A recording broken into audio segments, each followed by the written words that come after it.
భారత రాష్ట్ర సమితితోనే మేము మరి పొత్తు పెట్టుకున్నాం. వారు మాకు 2 సీట్లు కేటాయించడం జరిగింది. మరి ఆ 2 సీట్లు కేటాయించిన తర్వాత నిన్న అఫీషియల్గా మా కేంద్ర సమన్వయకర్త అనుమతితోనే నిన్న అఫీషియల్గా మరి ఇరు వర్గాల అప్రూవల్ వచ్చిన తర్వాతనే నిన్న మరి మేము నాగర్ కర్నూలు నియోజకవర్గం నుండి హైదరాబాద్ నియోజకవర్గం నుంచి పోటీ చేస్తామని కూడా ప్రజలకు ప్రకటించడం జరిగింది. దాని తర్వాత విస్తృత కార్యకర్తల సమావేశం కూడా పెట్టడం జరిగింది. విధి విధానాల గురించి నిర్ణయించడం జరిగింది. కానీ అది తెలుసుకున్న మరి అది నచ్చని భారతీయ జనతా పార్టీ నరేంద్ర మోడీ ఇవాళ నాగర్ కర్నూలుకి వచ్చిండు, నిన్న హైదరాబాద్లో ఉన్నాడు.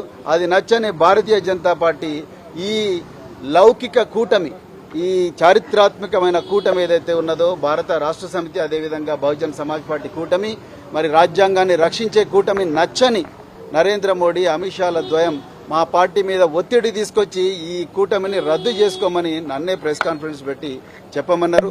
నాకు అది ఇష్టం లేదు. ఎందుకంటే మరి బహుజన్ సమాజ్ పార్టీ మాన్యశ్రీ కాన్షీరామ్ గారి నుంచి బైంజీ కుమారి మాయావతి గారి నుంచి నేటి దాకా మరి నా దాకా మేమందరం కూడా ఈ బహుజనవాదం డాక్టర్ బిఆర్ అంబేద్కర్, మహాత్మా జ్యోతిరావు ఫులే, సంత్ నారాయణ గురు మరెందరో మహనీయుల ఆలోచనల వల్ల ప్రభావితమైన మేము ఒక్కసారి మాట ఇస్తే తప్పేది ఉండదు. పొత్తు ధర్మం, కష్టాలైనా నష్టాలైనా అందరూ కలిసిపోవాలి, ఒకరికొకరు సహాయం చేసుకోవాలి.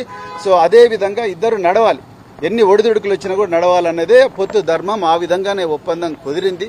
కానీ దురదృష్టవశాత్తు ఆ ఒప్పందాన్ని రద్దు చేసుకోమని ప్రెస్ కాన్ఫరెన్స్ పెట్టమని చెప్పేసి నాకు ఆదేశాలు వచ్చినాయి.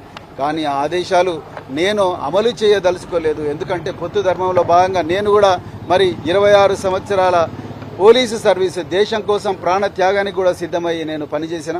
మరి బహుజన్ సమాజ్ పార్టీలో చేరినా కూడా ఎలాంటి రాజీపడని పోరాటం నేను సాగించి పార్టీ భావజాలాన్ని నేను గ్రామ ప్రజల్లోకి, రాష్ట్ర ప్రజల్లోకి మోసుకొనిపోయినా. కానీ అలాంటి వ్యక్తిని నేను ఒకసారి మరి ఒక పార్టీ రాష్ట్ర అధ్యక్షుడిగా మాట ఇచ్చిన తర్వాత ఈ బీజేపీ చేసే కుట్రలకు బీజేపీ రాజ్యాంగాన్ని రద్దు చేయాలన్న కుటిల పన్నాగాలకు తలొగ్గి నేను చేస్తే ఈ దేశంలో బహుజన ప్రజలకు నేను అన్యాయం చేసిన వాడిని అవుతా.